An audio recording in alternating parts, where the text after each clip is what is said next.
Hey, Alpha Nurses, I'm Licensure from alphanursguide.com. This is 10 practice NCLEX questions. Without delay, let's get started. An elderly client was prescribed Ativan 1 milligram 3 times a day to help calm her anxiety after her husband's death. The next day, the client calls her daughter asking when she is picking her up to go to the graveside. The client says she's been walking up and down the driveway for the past hour, waiting for her daughter. Noting the client's agitation, hyperactivity, and insistence, the daughter calls a nurse to report her mother's behavior. Which of the following would the nurse suspect as the cause of the mother's behavior? And what action would she suggest? 1. The client is manic and may need a sleeping pill. 2. The client is experiencing a medication interaction and should go to the emergency department. 3. The client is experiencing a paradoxical reaction to Ativan and should stop the new medication immediately. 4. The client is overcome by grief and probably needs an antidepressant. The correct answer is 3. Paradoxical responses to benzodiazepines are more common in children and the elderly than other age groups and generally occur at the beginning of treatment. Grief/depression in the elderly is more likely to result in fatigue and withdrawal than hyperactivity and agitation. Treatment with a sleeping medication, chemically related to benzodiazepines, is likely to result in an increase rather than decrease in agitation symptoms in elderly clients. A medication interaction is possible, but less likely since most pharmacies screen for drug interactions when filling prescriptions. A client has been in the critical care unit for 3 days following a severe myocardial infarction. Although he is medically stable, he has begun to have fluctuating episodes of consciousness, illogical thinking, and anxiety. He is picking at the air to catch these baby angels fly around my head. While waiting for medical and psychiatric consults, the nurse must intervene with the client's needs. Which of the following needs have the highest priority? Select all that apply. 1. Decreasing as much foreign stimuli as possible. 2. Avoiding challenging the client's perceptions about baby angels. 3. Orienting the client about his medical condition. 4. Gently presenting reality as needed. 5. Calling the client's family to report his onset of dementia. The correct answers are 1, 2, and 4. The abnormal stimuli of the critical care unit can aggravate the symptoms of delirium. Arguing with hallucinations is inappropriate. When a client has illogical thinking, gently presenting reality is appropriate. Dementia is not the likely cause of the client's symptoms. The client is experiencing delirium, not dementia. A prima gravida client in active labor has had no anesthesia. The client's cervix is 7 centimeters dilated, and she is starting to feel considerable discomfort during contractions. The nurse should instruct the client to change from slow chest breathing to which of the following? 1. Rapid, shallow chest breathing. 2. Deep chest breathing. 3. Rapid pant-blow breathing. 4. Slow abdominal breathing. The correct answer is 1. The psychoprophylaxis method of childbirth suggests using slow chest breathing until it becomes ineffective during labor contractions, then switching to shallow chest breathing, mostly at the sternum, during the peak of a contraction. The rate is 50 to 70 breaths per minute. Deep chest breathing is appropriate for the early phase of labor, in which the client exhibits less frequent contractions. When transition nears, a rapid pant-blow pattern of breathing is used. Slow abdominal breathing is very difficult for clients in labor.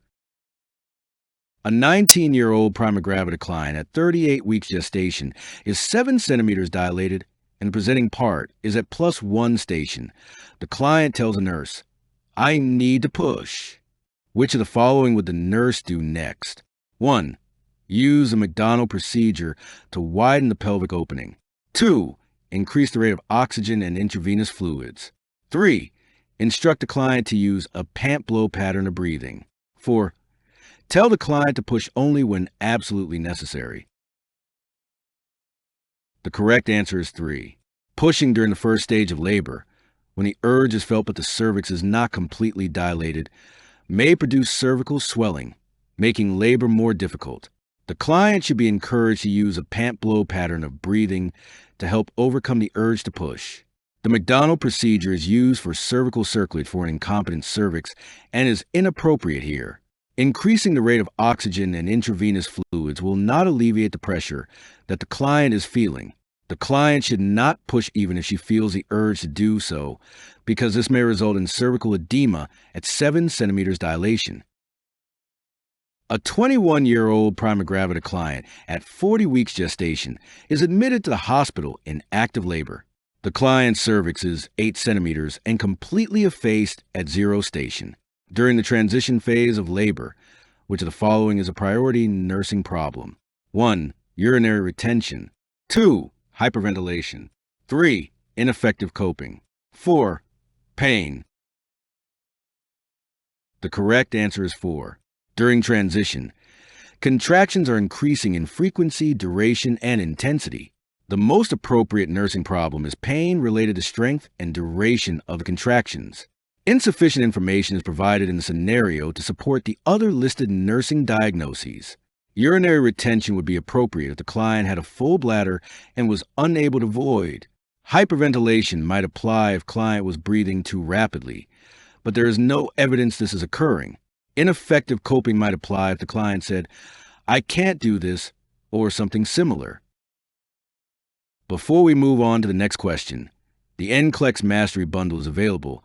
It includes over 100 animated review videos, hundreds of pages of notes, hundreds of case study questions, and over 1,000 NCLEX questions.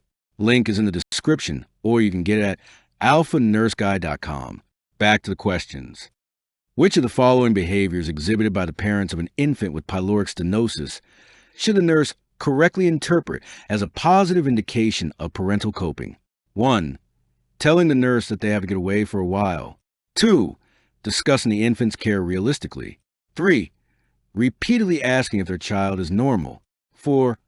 Exhibiting fear that they will disturb the infant. The correct answer is 2. The parent's ability to verbalize the infant's care realistically indicates that they are working through their fears and concerns. This behavior demonstrates an understanding of the infant's condition and needs. Without further data, the fact that the parents have to get away could be interpreted as ineffective coping, possibly suggesting that they are unable to handle the situation. Continuing to ask about the child's general condition even after answers have been given does not suggest effective coping. The parents are demonstrating that they are unsure themselves as parents or are hoping for positive information. Exhibiting fear that they will disturb the infant does not suggest effective coping. This behavior indicates that they are uncertain or lack knowledge about infants. When the infant returns to the unit after imperforate anus repair, the nurse should place the infant in which of the following positions? 1. On the abdomen, with legs pulled up on the body. 2. On the back, with legs extended straight out. 3. Lying on the side with the hips elevated. 4. Lying on the back in a position of comfort. The correct answer is 3. After surgical repair for an imperforate anus, the infant should be positioned either supine with the legs suspended at a 90-degree angle or on either side with the hips elevated to prevent pressure on the perineum. A neonate who is placed on the abdomen pulls the legs up under the body, which puts tension on the perineum, as does positioning the neonate on the back with the legs extended straight out. The parents report that their 1-day-old is drooling and having choking episodes with excessive amounts of mucus and color changes, especially during feedings.